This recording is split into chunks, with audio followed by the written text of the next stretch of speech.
G'day everyone, so in this video let's have a look. If you look at our lesson slides, there's some other tags that are mentioned here.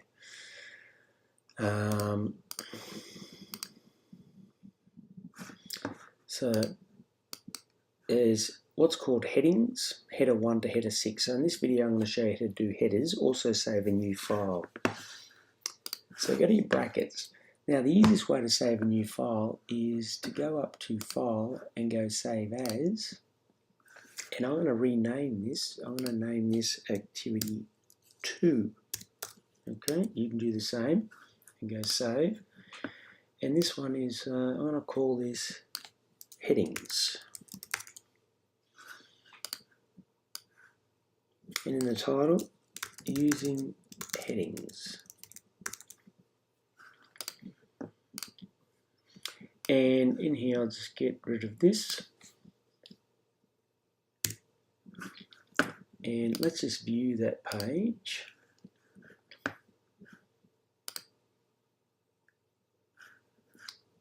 There's the page there. There's nothing in the body. Now, I'm just demonstrate the headings. I'm going to talk about type H1, which is heading 1. This is the largest heading.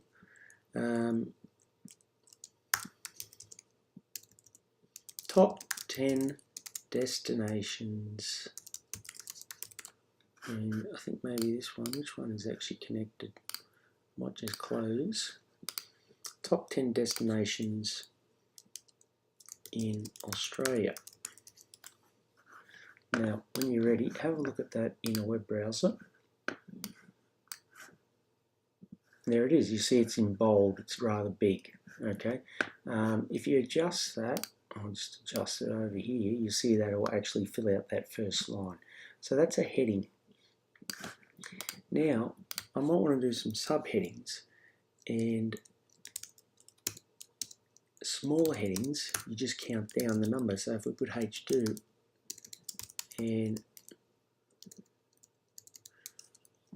I'll just put Sydney as one, you can see now that appears on the right. Sydney, and then you can write, actually I'll come back, H2, we can say Gold Coast, and you can see as we go on, and we can go H2, Cairns, and then you might want to do actual attractions underneath. So what you can do is other headings. You can go heading 3. We could put the Sydney Opera House.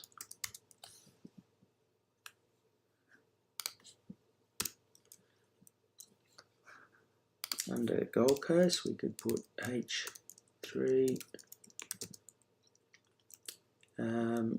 for headings. What's on the Gold Coast? We can go SeaWorld,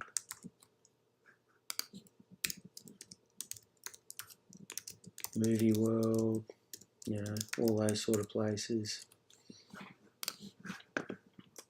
So you can see those headings on the right there getting smaller. So when you structure your web page, you should always give the main heading, should always be the H1, and then if the page is then divided up into sections, you'll probably use the H2 for the headings for the remaining sections. And then within each of those sections, if they further, you're going to break them up further, the content further, you can use H3. So there's an introduction to using headings. Now, one thing before we finish, you might want to then write underneath some text, and we have a paragraph option. That's the P tag. So you just write left open P, short for paragraph, close, and then you write the content inside. And I'll just pause for a second. So I've just gone to a web page to find some information about the Sydney Opera House. So I'm just going to paste it in between the paragraph, go edit and go paste. Okay, well that was a lot of stuff. That was a lot more stuff than I wanted. Let me just delete some of that information. There was a paragraph, there it is there.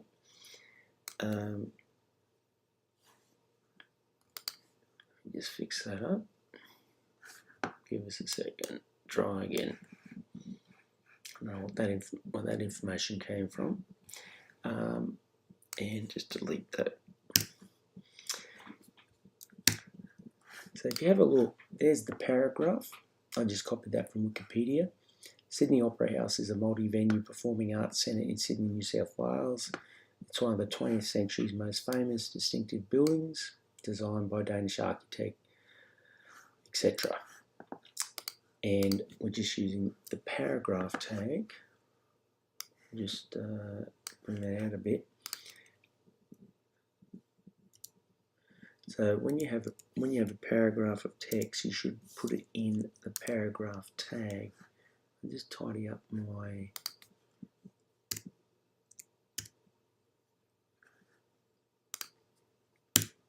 now. When you have a paragraph tag, it doesn't matter whether there's lines in there. All the text will be put together as a paragraph. So if you have a look, I'll just move this over. You can see there that paragraph.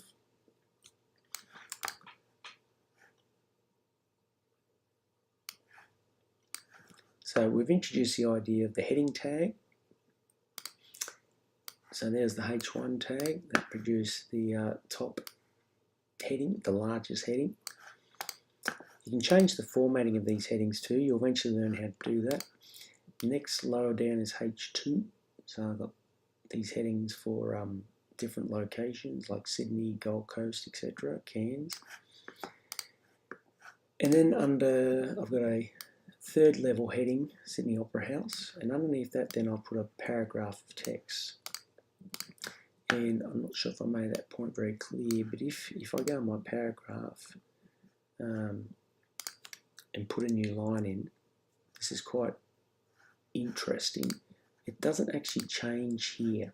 So if you want the paragraph, and I'll mention this here, if you actually want a paragraph to break at a particular spot, let's say we want to break here at the design, this part here, you actually need to put in what's called the break tag, which is BR. And now what you'll notice on the right here, you notice the sentence ends where I put the break in. So just so you can see that, what I'll do is I'll go cut.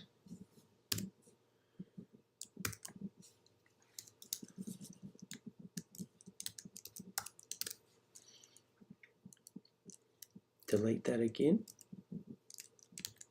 So if you want to break the line, you put a BR tag. It doesn't have any content, so it has no closing. It's called an empty tag.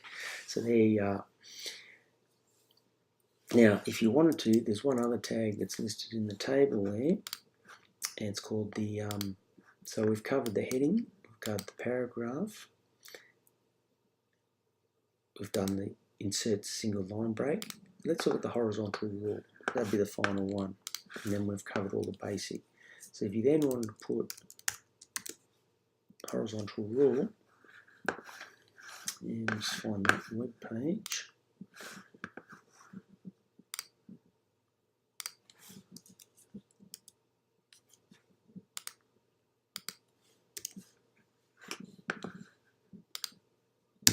Where's my horizontal rule not displaying?